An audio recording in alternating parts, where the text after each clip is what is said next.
What is going on, everyone? Welcome back to the channel. Today we're playing the Harrier GR.7, and the reason why, the thumbnail is Scary Harrier, this Harrier sits at a BR of 11.7. It has the capabilities to be down-tiered. It carries 4 AIM-9Ms. Now, I understand AIM-9Ms are not necessarily the scariest missiles. They're not R-73s, they're not Magic 2s, but they are still a very competent missile. And the fact that this is on a Harrier GR.7 at 11.7, I mean, it really makes this plane really competitive. And the fact that you have a 700, flare system, and it has a MAW system. The Harrier does indeed have a manual countermeasure system for missiles that are shot rear aspect. Now, the Harrier's flight performance is not as good as something like an F-16, but like I said, sitting at 11.7, you can get that up-tier, down-tier bonus where the plane will really shine in a down-tier. Now, what you can really do with this Harrier is just buzz in, shoot your, AIM-9s, be dropping countermeasures with either an automatic system or just using the MAW system. And you're really not necessarily untouchable, but you also, you're subsonic, so you have that issue. You don't have a radar, but that's, that's fine.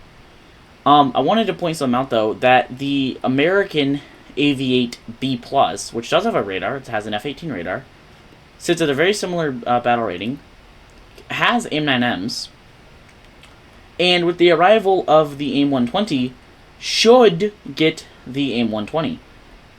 Yeah, you heard it here first. Harrier with Fox 3s. Now, the British Harriers, I believe up until about the GR9, did not get a radar. So they have no capabilities of Fox 3s, but they do get, AIM-9 Sidewinder missiles. Now, in terms of, air-to-ground ordnance, this Harrier is definitely good for ground battles. You have your AIM-9Ms, which are always deadly in ground battles, given, the fact that they're a smokeless missile. You have your AGM-65Ds and Gs. You have GBU-24s, GBU-16s, and GBU-12s, as well as a nice arsenal of unguided ordnance. You have twin 25mm cannons. You do have to give up one of those if you want to run a targeting pod, though. But still, a single 25. You do not get any tracers, though. It's a tracerless aircraft. So let's see if we can find ourselves a target here. Now, the Harrier, does not shine in ARB because, like I said, the lack of, your subsonic. I personally don't mind playing a subsonic aircraft in ARB, but other people might. This is the same reason why the C-25, A-10... things like that are all, preferably played in ground RB. But this plane, for me, I personally don't mind playing it in air. You have the 4 AIM-9Ms, which definitely help this aircraft.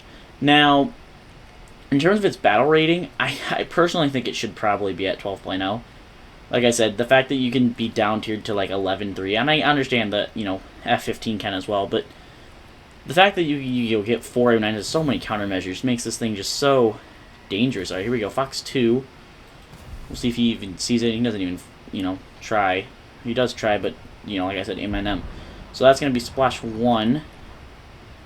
In one-on-one capability, the aircraft does have its, thrust vectoring.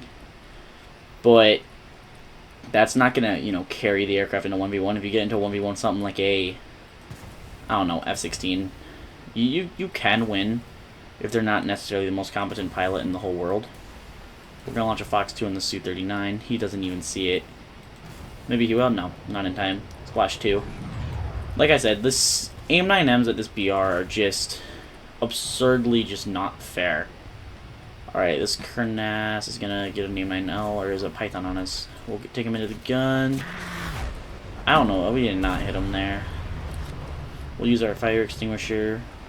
We are damaged, but we're still flying for now.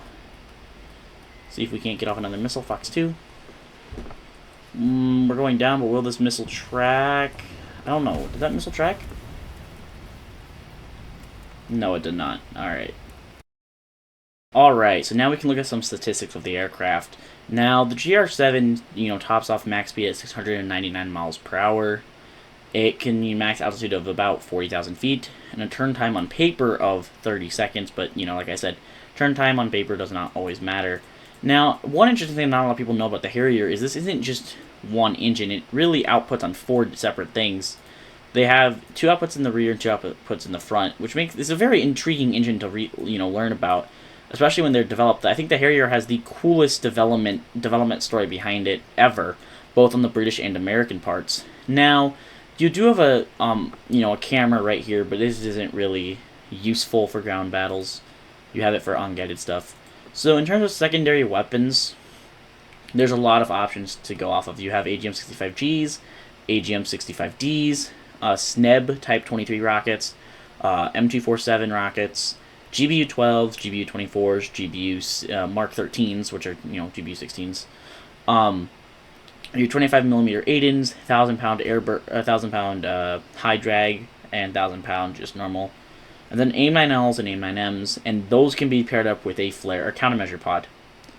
Now, you do have a TIA or TIALD, TILAD targeting pod, that will take away your left gun. Now, where the plane sits in the tech tree is, right here. It's a fine aircraft, to grind for it. I personally enjoyed grinding for it. I enjoyed playing Britain. It's worth it, especially if they don't nerf the 9M or nerf the plane when it gets to the game. And I wanted to point out, like I said earlier in the video, the AV-8B Plus is at the same BR, carries, the same amount of AIM-9Ms.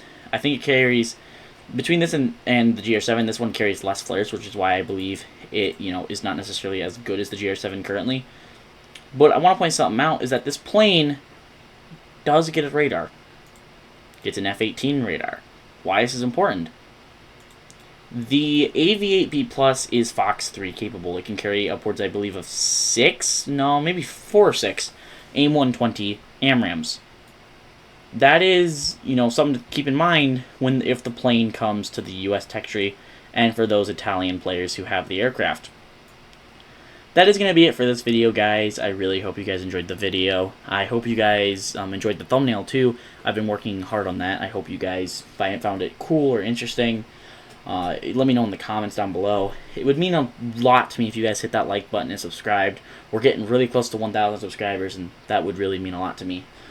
The Discord is also linked in my bio. Feel free to join and just have a nice conversation. That's going to be it for this one, and as always, stay safe, and I'll see you guys in the next one. Peace.